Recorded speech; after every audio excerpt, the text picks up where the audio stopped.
C'est la dernière ligne droite pour l'accord sur le nucléaire iranien. Les ministres des Affaires étrangères occidentaux et iraniens vont se retrouver dès samedi à Vienne pour tenter de conclure l'accord final, celui que Barack Obama annonce pour 15 ans de tranquillité sur le dossier. Mais il reste encore des obstacles majeurs à surmonter. Léa Berdugo. C'est en principe la dernière ligne droite. Les grandes puissances et l'Iran se retrouvent en fin de semaine à Vienne. Objectif, solder le dossier épineux du nucléaire. Après 20 mois d'âpres négociations, ils sont censés signer un accord qualifié d'historique. La date butoir est fixée au mardi 30 juin. Dès samedi, le bal des arrivées des ministres va débuter. Les chefs de la diplomatie française et américaine, Laurent Fabius et John Kerry, sont attendus. Ils y retrouveront Mohammad Javad Zarif, le ministre iranien des Affaires étrangères.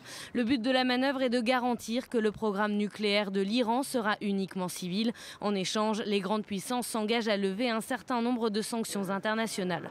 À quelques jours de la date limite, les différentes parties adoptent une position plus dure. Le guide suprême iranien Ali Khamenei a réaffirmé les lignes rouges de l'Iran. De son côté, John Kerry a prévenu: si les Iraniens ne prennent pas la pleine mesure de ce qui a été convenu à Lausanne, il n'y aura pas d'accord. Mercredi, Laurent Fabius s'estimait confiant, mais rappelait tout de même les exigences de Paris. La France souhaite un accord robuste. Un accord qui comporte la limitation dans la durée des capacités nucléaires iraniennes de recherche et de production. Ça veut dire un régime de vérification poussé et ça veut dire qu'il faut aussi prévoir le retour automatique des sanctions en cas de violation par l'Iran de ses engagements. Mis à part ces points de discorde, l'accord s'annonce techniquement complexe. Les experts et les diplomates tablent sur un document de 40 à 50 pages. On vous en parlait hier soir, ici même, l'autorité palestinienne a comme prévu déposé sa première plainte à la Cour pénale internationale aujourd'hui.